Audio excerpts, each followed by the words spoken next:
but at the end, it adds to the neighborhood, and everybody here knows the more people that move into your neighborhood, the more demand for your properties. Everybody benefits at the end. Ticket holders 35, 36, 37, please come up front. 35, 36, 37, please come up front.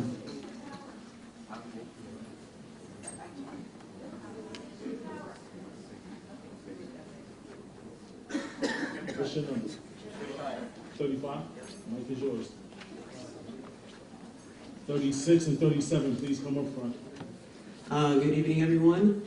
I am actually a senior at Flatbush Avenue. My name is Mohammed, and I understand where you're all coming from. I actually commend you for coming here, voicing your opinions, and showing your concerns for this project.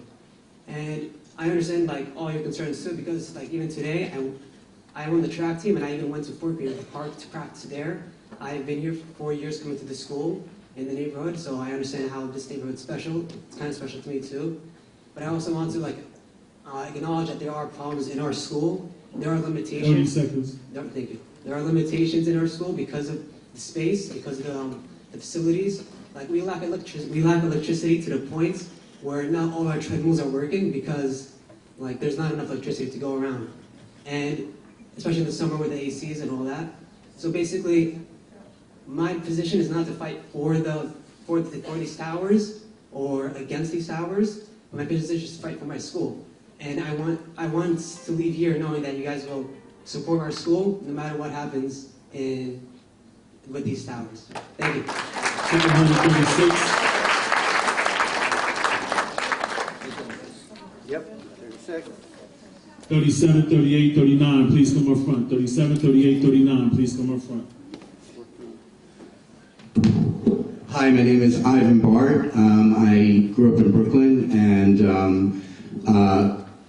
this clock tower here is a very rare clock tower that also is in line with Big Ben, the Met Life Insurance Company, Philadelphia City Hall, the Kremlin Clock, Wrigley Building in Chicago.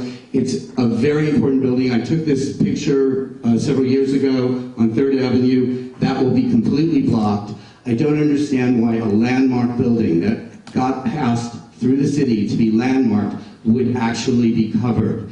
That is unacceptable. Also, never once mentioned at all by Alloy is the smokestack that is right by the school. It is from the 19th century. It exists, it's there. What is the proposed plan for that? Because it's never been on your plans, it's never been seen, and it's never been addressed. I feel like this whole project is a sham because it's trying to take away the history of our neighborhood, our community, and I don't understand. Also, a question that I'd love to ask is what you're going to add culturally to an area that has the Theater for the New Audience, BAM Fisher, Harvey Theater, Barclays, Brick House, Mark Morris Dance, Brooklyn Music School and Playhouse, Roulette, just to name a few. Thank you.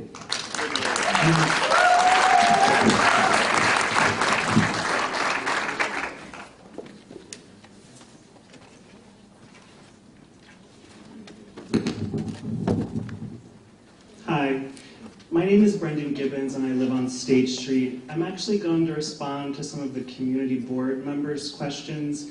I don't think Alloy responded to them, and when they did, they were incorrect, and I thought that they were good questions. I have more which I can email to the board. I know I only have 1 minute. One of you asked about education and the so-called Audi Gymnasium, something that I can't remember the name of. Gymatorium, okay, got it. If you saw the presentation I did, then you saw that there will only be 23,000 square feet of education space for 2 schools. But currently there's 17,000 square feet of education space. So to me, that's a net loss of education space, and each school would probably get about 11,500. Furthermore, there will only be 160 net new school seats. Board members, is this really worth it? Is this really worth what they're doing to the community? And I'll just say one last thing to the community and to the board. The developer does not have the upper hand here, the community does. Unlike the developers, we're not asking this board to do anything except to follow the current zoning regulations. Thank you.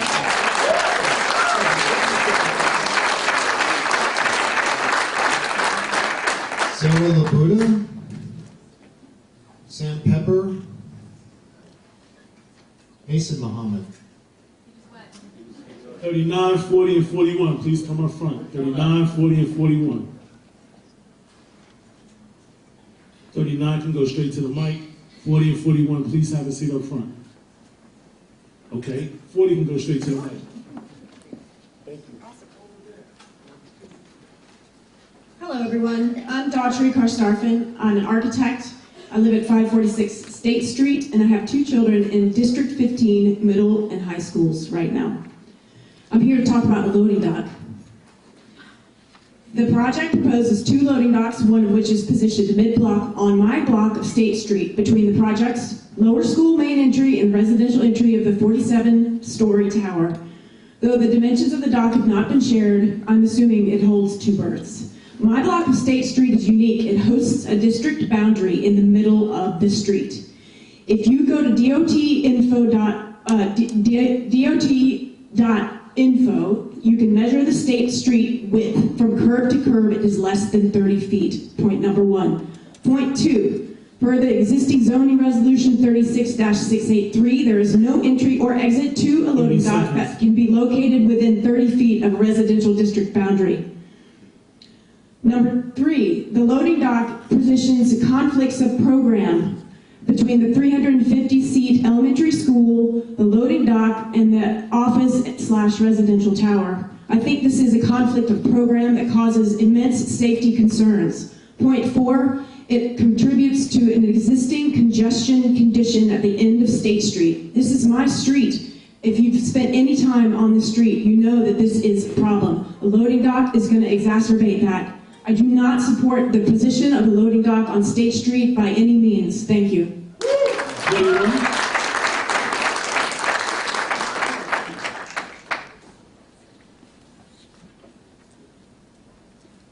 Warning. Your name? Shelley Hagan. I live in Clinton Hill. Warning, the following testimony contains graphic facts that many people find shocking. If you feel you will be offended, please leave the auditorium and return after 2 minutes.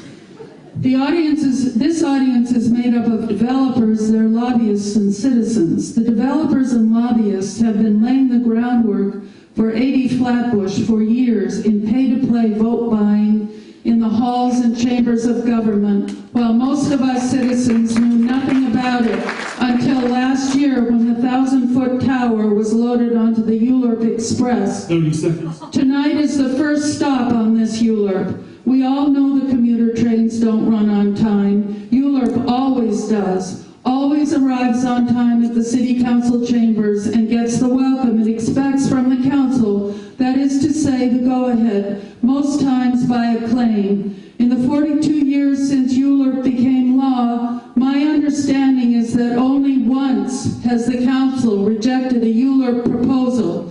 The city planner who remembered this isolated case said there were extenuating circumstances for its rejection. That developer must have felt picked on. And my 2 minutes has been reduced to 1, so there's a lot I can't tell you, including the names of all the various lobbyists who are being paid by Alloy. You can handle your written. Time doesn't run out for a roundup of Alloy's lobbyist activities. Besides, we ourselves just heard about them. We know almost nothing of what's been going on for years before this hearing, except money has been and is flowing to get 80 Flatbush approved. We don't know how much money, except it's relentless and enormous, and that Alloy's lobbyists have access 24/7. We get 2 minutes, now 1, and ULURP calls that fair.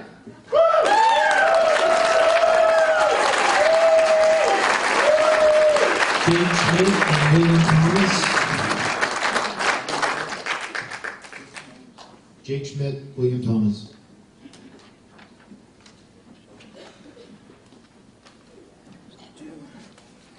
Hello, everyone. My name is William Thomas. I'm testifying as a member of Open New York, a pro-tenant, pro-housing organization, and I'm here to support the proposed development along those lines. The increase in housing supply will help to alleviate New York's current housing shortage, and the increase in market rate housing will help fight displacement in other neighborhoods. Everyone knows that New York has a terrible housing shortage, and the solution is not building less homes. We should be greenlighting every bit of housing that we can, and the 200 affordable units in the proposed development is a damn good place to start. Secondly, building more homes, even market rate, will help to prevent displacement in other neighborhoods. Although this neighborhood would likely be a family's first choice, if they cannot pay the rent here, they will simply move to a more affordable neighborhood. As displaced demand increases in those neighborhoods, up goes the rent, knocking those who can't pay out of their homes. If you don't let the yuppies live here, they will move deeper into Brooklyn and continue the gentrification of Bed-Stuy, Crown Heights, and Bushwick, among other neighborhoods. This development means 700 families will be spared that pressure, which is nothing to sneer at. To put it bluntly, we live in a city where there aren't enough homes for the people who want to live here, with horrifying human consequences. That is the terrible shadow of the neighborhood. That is the quality of life issue to address. I ask the community board to prioritize it over aesthetic preferences.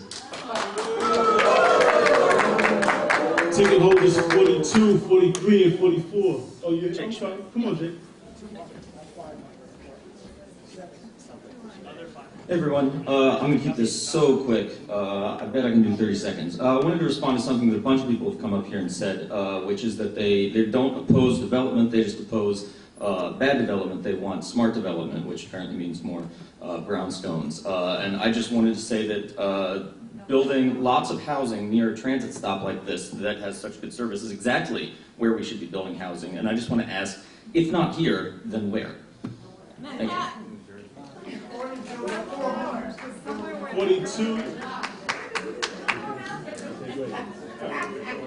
43, 44, come on front. Okay, go. Good evening. My name is Nancy Alpilal. I'm the president and CEO of the Arab American Family Support Center. We are a partner organization with the Khalil Gibran International Academy. 80 Flatbush will deliver a brand new Khalil Gibran facility that doubles the size of the existing school, raising the capacity from 300 to 350. We currently run after-school programming at the school. The program space is used as pantry, storage space, 30 seconds, and a place to microwave food. Our social worker is working individually, one-on-one with students as well as with groups. She's supposed to be working there to provide counseling and enrichment activities. As you could imagine, these activities are very, very difficult for us to implement when there are people coming in and out of the facility. It is, I urge you to consider the needs of the students, and moving forward, this would impact their lives for many, many decades. Thank you. 45, 46, 47, please come up front. I'm Richard Norton. I'm a member of the Fort Greene Association. I'm actually speaking for myself tonight. I brought a little conversation, please stick with me. You might recognize this as one of the icons of our neighborhood. And I'm very fortunate to have I'm able to look out my bedroom window and see this icon, this historic icon, Fort Greene, that represents downtown Brooklyn and the local communities around it. I say downtown Brooklyn, I think it is 30 seconds. I don't want to say much more other than echo what has already been said here by Tish James, who I welcome her support, and others have said, and I think it comes from Spike Lee, actually, who said originally, don't block the clock. Don't block the clock. Thank you.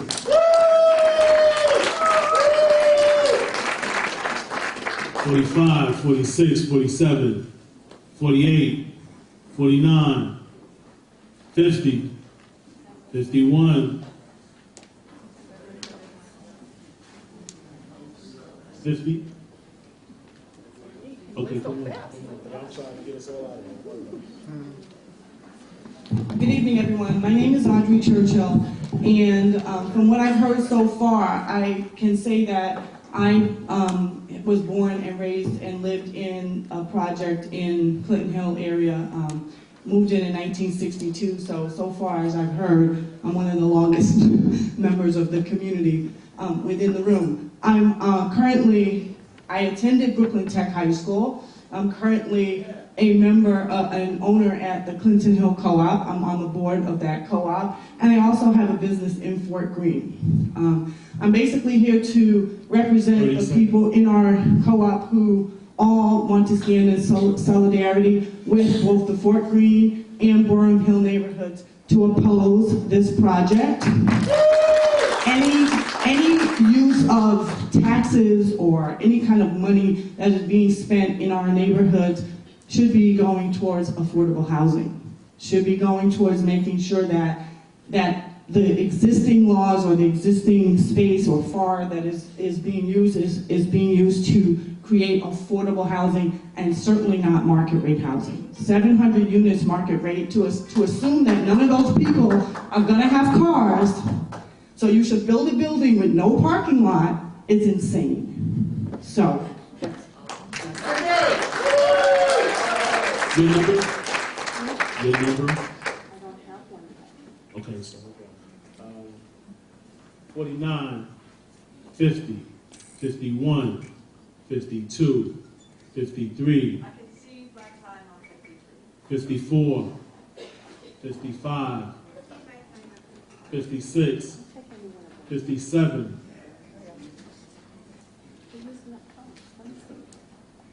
I understand. I call you when the time is up. The fact that people are here is very helpful too.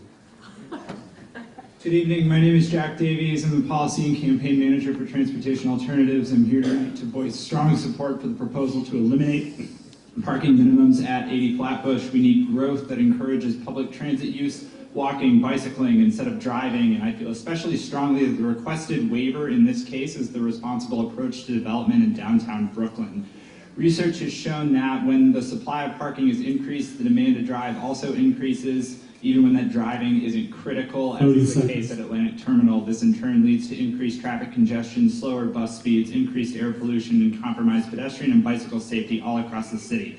As the population of New York continues to grow and safe, sustainable, and equitable space becomes more and more scarce, transit-oriented development must be a priority at 80 Flatbush and in high-density transit-sufficient areas beyond. Please join me, Transportation Alternatives, and many other community members in supporting this proposal. Thank you. 58, 59, 60, please come up front. 59 and 60, please come up front. I wasn't sure you'd get me. My name's Enid Braun. I live in Fort Greene. I'm Enid Braun. I live in Fort Greene. So we do know the numbers. More than 11% of all rentals in the city, almost 248,000 units are vacant. This is from the Census Bureau's most recent report on housing and vacancy. It's their survey. These empty units are all in the luxury market, all priced 30% or more above the median rent. While the real estate sector undermines rent regulations and our elected officials claim we have to cow to these developers' demands for a few crumbs of so-called affordable housing, public money has been subsidizing this luxury market that drives up rents overall and displaces current residents. Developers get tax abatements, annual rents from the city for schools, libraries, and the other public institutions they claim to be providing for free in exchange for the massive upzonings. LA could participate in inclusionary zoning, but instead chooses to bully the community and our elected officials with a threat to build as of right and give us nothing. But this proposal to build at 3 times the current zoning is actually worse than nothing. What we would get is another atrocious assault on our neighborhoods. And finally, just to say to the community board, Queens Community Board 4 just rejected this kind of hostage offer by a developer. And the developer put forth this really awful proposal saying, well, if you don't give us an upzoning, we'll build this lousy thing. and the community board voted it down. Thank you. Thank you. Your number? I'm sorry, your number? 59. Okay, come on. Hi, good evening. I'm Donna Countess, and I'd like to thank the members of the community board for their time. When I was on the community board, the biggest thing that we had to deal with was MetroTech. I've heard a lot of things tonight, and Howard, I'm sorry I didn't present my written testimony, which I'll send in. My feeling is, if you need schools, build schools. If you need affordable housing, build affordable housing. Don't put in 200 plus units into a 700 unit 30 seconds. and claim that that is going to be a community benefit. We know this building is too big, it's too bulky, it's like going into a store and saying, give me one of these, give me one of those, and you get nothing because you come home and you say, what did I buy all this stuff for? And that's what they're asking this community to do, to buy a little bit of this, a little bit of that, and golly gee, it's going to be wonderful. I'd like to remind the community board of something that Irene Van Slyke has said. Years ago, this board was promised a park over at Willoughby. Housing that was regulated was torn down. Today, you have nothing there, and those housing units could have been standing. The city has definitely failed this community board. As far as office buildings, where was the Downtown Brooklyn Association when they allowed residential unit after residential unit to be built on Flatbush in downtown, and saying, no, we need office buildings? Where were those people now? And in response to the last speaker, when he said, if not here, where? I say, the where, watch out Clinton Hill, watch out Bed-Stuy, watch out any community that has a developer who comes in and says, I want to build the biggest building I can. Thank you.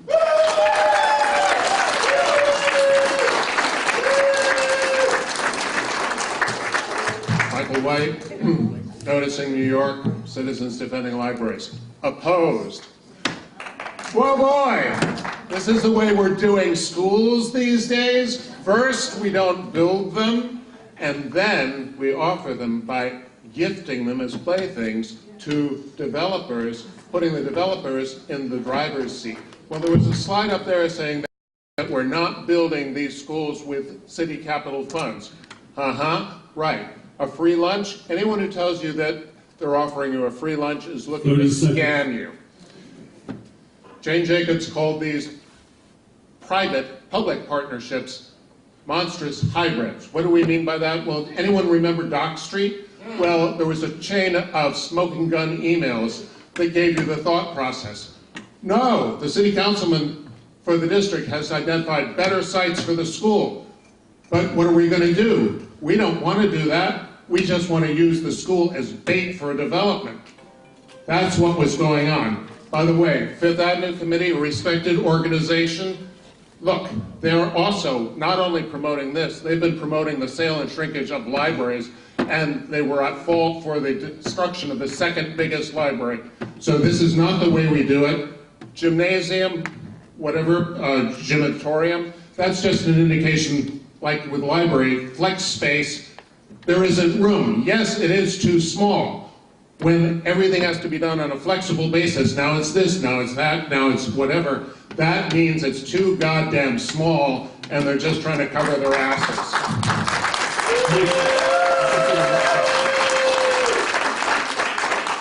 61, 62, 63, 64. Yeah, listen, I understand you're patient, I understand you're excited, but I'm not going to allow you to get in front of people who've been waiting all night, so just give me a second. Give me a second. Good evening. I'm here to deliver a message. My name is Joan Lay, but I'm here to deliver a message from Juno and Florian Eidenberg. She introduced herself in her message. My name is Jing Liu, and I'm a resident and business owner in CB2. My husband Florin and I run an architecture practice called Soyo, located on Livingston Street, and we raise a family of 4 in our home on Adelphi Street. Our children also go to school in downtown Brooklyn. Our city is growing, and we need developments like 80 Flatbush 30 seconds. that are adjunct to public transportation and which provide public infrastructure and benefit to the community. Downtown Brooklyn is well suited for this level of density. I believe projects like this have an obligation to give something back to the community, and it's great to see a developer offer culture and education as part of this proposal, in addition to the housing and office space that is so desperately needed. My family and I walk to and from work and school past this block often, and it's exciting to imagine a new vibrant block in downtown Brooklyn with aspirations for quality architecture. Thank you. 68, 69, 67.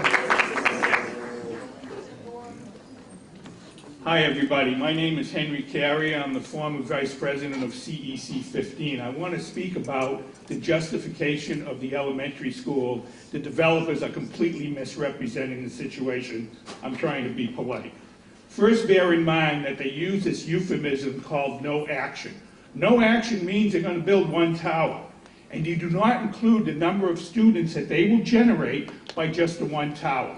The fact of the matter is, and it's in the EIS, 922 residential units will generate 3/4 of the seats of the 350 school. That leaves about 83 seats left. Now, the overcrowding in District 15 isn't up 30 there. seconds. While they use a 400-foot circle for most of the environmental, they try to find overcrowded school by going from Flatbush all the way to Red Hook.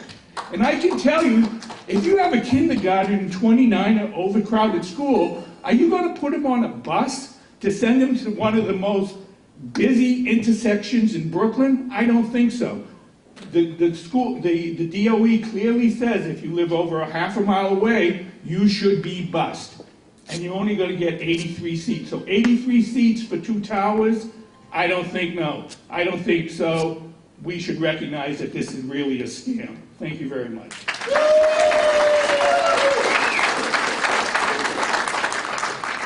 69 and 70, please come up front. 69 and 70, please come up front. My name is Ben Carlos Stedman, and I'm here because the city is in the middle of a housing crisis. Several speakers have referenced a recent article about all the new units being hard to rent in downtown Brooklyn. But they neglected to mention that the rents in downtown Brooklyn are declining. That's happening because all these new towers are being built. The rich people who are living in these towers want to live in this area. So if they don't live in these towers, guess where they'd go? They would go into the neighborhoods so many of you claim to be defending by opposing this project. Borum Hill, Cobble Hill, Fort Greene, etc. If they don't go to new towers like 80 Flatbush, they're going to go into your neighborhoods and drive up the rents there, displacing the most vulnerable tenants of your neighborhoods in places like Bed-Stuy, Sunset Park, and Flatbush. I've heard a lot tonight about preserving neighborhood character, but you know what I'm more concerned about? Preserving the characters in this neighborhood. If you care about the ability of your most vulnerable neighbors to be able to stay in your neighborhoods, support this project. Thank you very much. 69, 70, 71.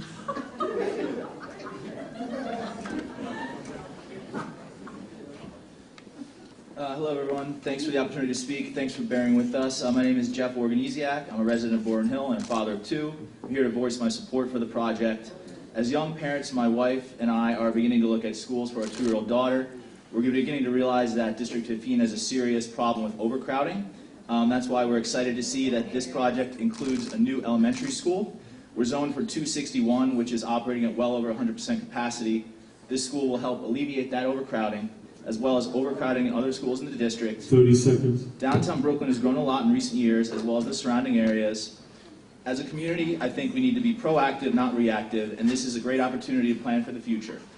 I'm excited that my daughter may have the opportunity to go to this school at some point in the future. Thank you. 72, 73.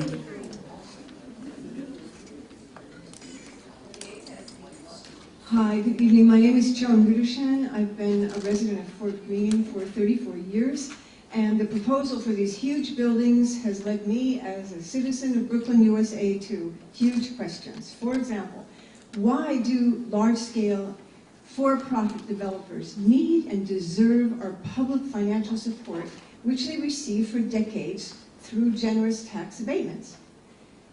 Is free education not a cornerstone of American and New York City life and citizenship? Why do we pay taxes if not for education? Must we be dependent upon developers to build schools? What if the developers paid the taxes and the city built the schools?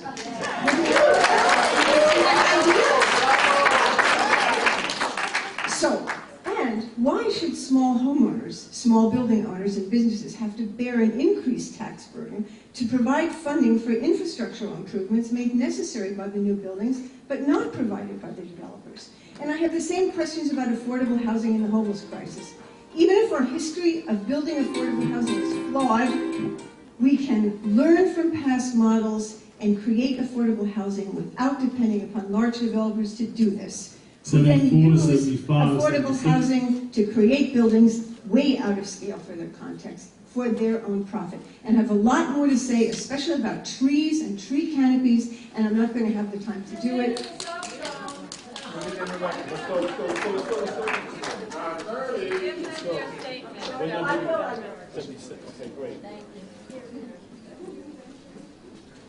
Well, thank you to the community board for allowing us to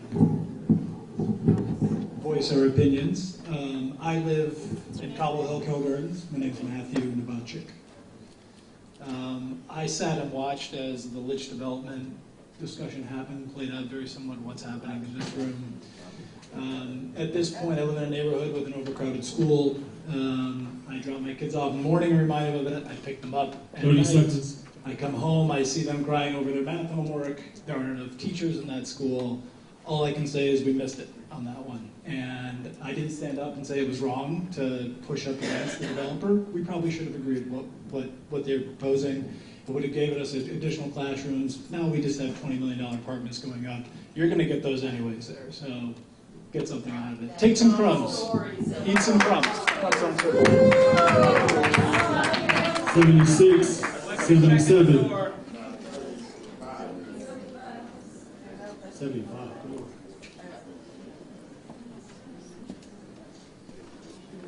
No, it's all right.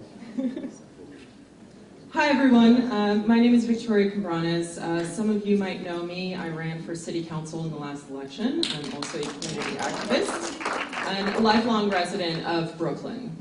We've seen these developments and these developers come with good intentions to our communities in North Brooklyn, in downtown Brooklyn, and in historic districts all across Brooklyn. They promise the bells and whistles, they promise lots of beautiful, wonderful things, but they never deliver. And from your notes, which I sat next to you all night, your wonderful little tough questions notes that you had written down, yeah, those sound a lot like Trump's meeting with the Parkland students. We know exactly what a PR stunt looks like. We know what it takes to buy nonprofits and have them come here and parade it around like they support the community, and we can see through that. We're here to oppose this project, not just in its parts, but in its entirety. We want to make concessions with you that are reasonable to the community, and not for you to listen to all of these complaints and arguments and then to do nothing. Your modifications of masonry are adorable, but they're not enough. You need to lower the height limit of this building immediately. You need to rehouse those students, and you need to make sure that those affordable apartments are at least 50% of whatever the hell you're building.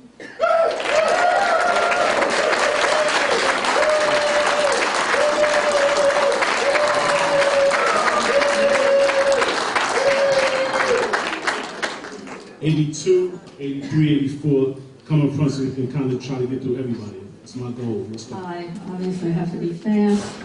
I'm a New York City resident. My name is Carolyn Nissenson.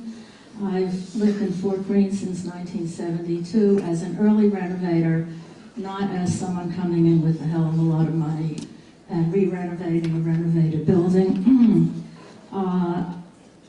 and I've been in New York City all my life, except for college. I want to say just a few things here and there. City has sold school buildings and with no thought as to how the public would benefit.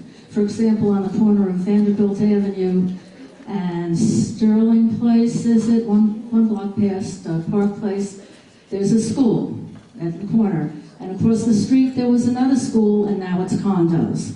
Why did it sell that school if we need schools? And that's within the last 10 years. I have seen Belmonette Montgomery for many years. If she's against this project, I have to tell you, if I can't go by anything else, I'm against it. 82. Renewable energy is not being used 83. in any of these discussions. We have a city crisis, a national crisis, and an earth crisis.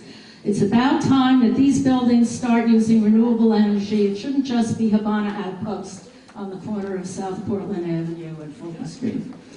And it's also time to consider what a tragedy could occur if there's a terrorist attack at or near Atlantic Center. And there's even more people there. Thank you. 85? 85? Thomas Devaney, Municipal Arts Society of New York. Municipal Arts Society of New York finds the 1.3 million square foot development exceedingly dense and tall and fundamentally contrary to the long-range plan envisioned for the site in the 2004 downtown Brooklyn rezoning. We urge the applicants to work with the community and come up with a scaled-down proposal that better represents a collective vision. The magnitude of this proposal cannot be overstated. With an FAR of 18, it would represent the highest density development outside of Manhattan since 1961 that does not use the transfer of development rights to achieve its peak density. There is no getting around the harmful effects the development will have on the area, community facilities, open space, and traffic conditions. We found this to be manifestly bad planning and grossly inconsistent with the long-term vision that identified the property as a transitional zone from the downtown Brooklyn area to the lower density Burham Hill neighborhood, and the projected and the projected fraction of the proposed development. Thank you.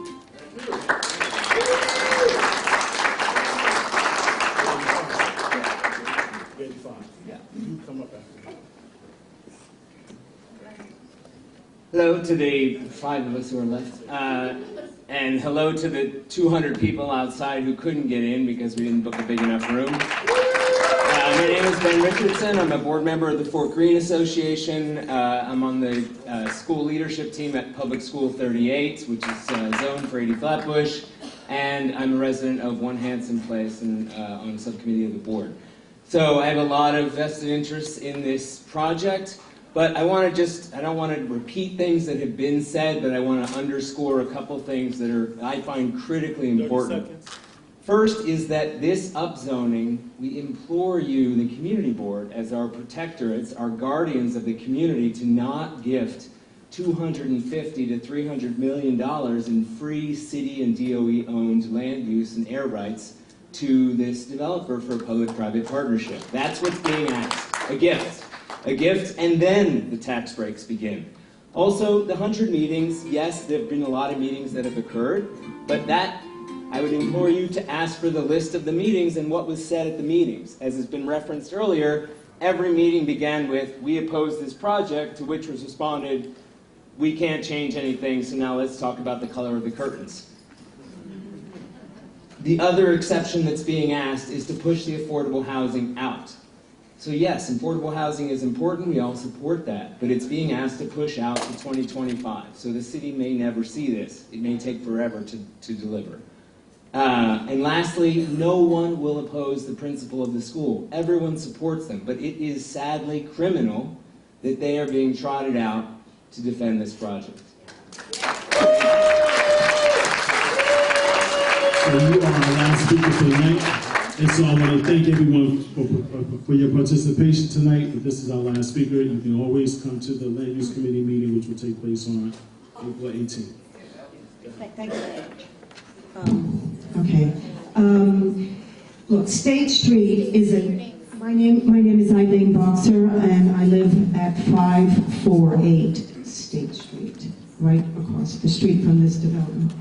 State Street is a narrow, single-lane road, measuring just under 30 feet from curb to curb, with parking on both sides. Both these dimensions are deceptive in contrast to its current importance and use. The block of State Street is heavily trafficked, with a lot of cars passing through it at all hours. It is the only street besides Atlantic Avenue that runs from East River to Flatbush Avenue. It is the only release of congestion that is now a huge problem on 3rd Avenue.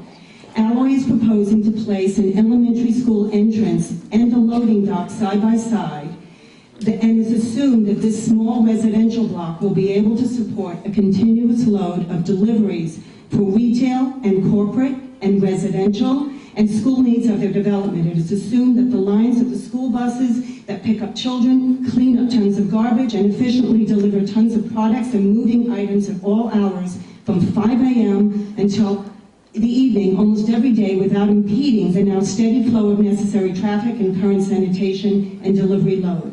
I have lived on this block since 1980, and have witnessed an increase in activity in the street for the last 38 years. A lot has changed, but it is still quiet and peaceful place to live. I fear the magnitude of this development and all that Alloy development is demanding of us on the street will change our quality of life significantly. And from our very first meetings with Alloy, which I'm very grateful for, our priority to them was to remove the loading dock off State Street. They have only narrowed the entrance for the loading dock, and because of the scale of this development, it means that so enormous tax will be put on even a smaller entrance, and sanitation and the delivery demands that remain the same. Thank you.